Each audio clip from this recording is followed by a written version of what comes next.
విద్యార్థులు వాళ్ళ తల్లిదండ్రులు ఆందోళన చెందుతూ ఉంటే ప్రశ్నపత్రం లీక్ అయితే ఎందుకో కేంద్ర ప్రభుత్వం స్పందించదు. అక్కడ ఆ ప్రశ్నపత్రం లీక్ అయిన అధికారుల మీద కానీ పరీక్ష పెట్టినటువంటి ఎన్ఐటి మీద కానీ ఎందుకు ఈడీ ఇన్కమ్ ట్యాక్స్లు దాడులు చేయరు? అంటే అధికార పక్షానికి ఒక నీతి, ప్రతిపక్షానికి ఒక నీతి.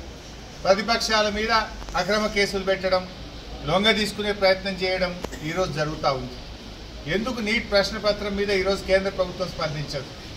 ఎందుకు ఈడీ ఐటీ దాడులు ఇప్పటిదాకా ఎక్కడ కూడా ఎందుకు చెయ్యరు అని నేను అడుగుతా ఉన్నా. ఇవాళ దేశమంతా ఇబ్బంది పడతా ఉన్నారు.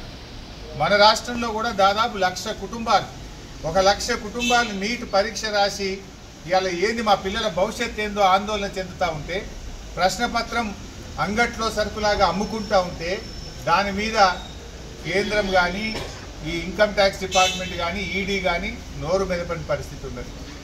మరి రాష్ట్రంలో ఏం జరుగుతూ ఉంది?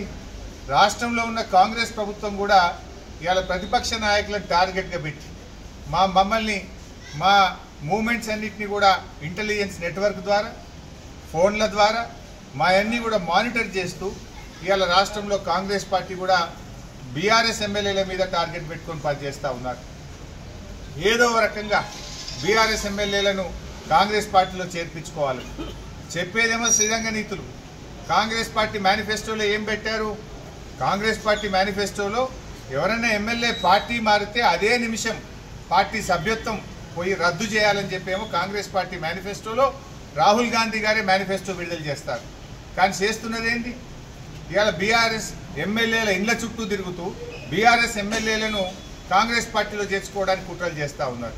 వినకపోతే ఆ ఎమ్మెల్యేలు టార్గెట్ చేయడం, అక్రమ కేసులు పెట్టడం, భయభ్రాంతులకు గురి చేయడం, కుటుంబ సభ్యుల్ని ఇబ్బంది పెట్టడం ఇది జరుగుతూ ఉంది. ఇవాళ ప్రజలన్నీ కూడా గమనిస్తూ ఉన్నారు. ప్రజలు మీకు అవకాశం ఇచ్చింది ప్రజలకు మేలు చేయమని, ప్రజలకు ఇచ్చిన హామీలు అమలు చేయమని. కానీ ప్రజలకు ఇచ్చిన హామీలు వదిలిపెట్టినరు. ప్రతిపక్షాలను బలహీనపరుస్తాం, వినకపోతే ప్రతిపక్షాల మీద కేసులు పెట్టి ఇబ్బంది పెట్టామని ప్రయత్నం చేస్తూ ఉన్నారు. కానీ మా మైపాల్ రెడ్డి గారు వారి కుటుంబ సభ్యులు ఇవాళ చాలా గట్టిగా ఉన్నారు. ఈడీ అధికారులకు సంపూర్ణంగా సహకరించిండ్రు. ఫోన్లు ఇచ్చిండ్రు, లాకర్లు ఇచ్చిండ్రు, బీరువాలు ఇచ్చిండ్రు, కాగితాలు ఇచ్చిండ్రు, ఇవన్నీ చెక్ చేసుకోమన్నారు. వాళ్ళు అణువు ఎతికినా, ఎందుకంటే తప్పు చేసింది లేదు కనుక, ఆడ దొరికిందేమీ లేదు, తప్పు చేయలేదు కనుక భయపడాల్సిన అవసరం అంతకంటే లేదు. పూర్తిగా సహకరించాం.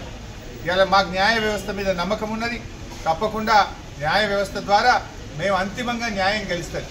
మీరు ఇలా ప్రభుత్వాలను అడ్డం పెట్టుకొని వేధిస్తారు కావచ్చు, ఇబ్బంది పెడతారు కావచ్చు, కానీ ధర్మం గెలుస్తుంది, న్యాయం గెలుస్తుంది, న్యాయం నిలుస్తుంది.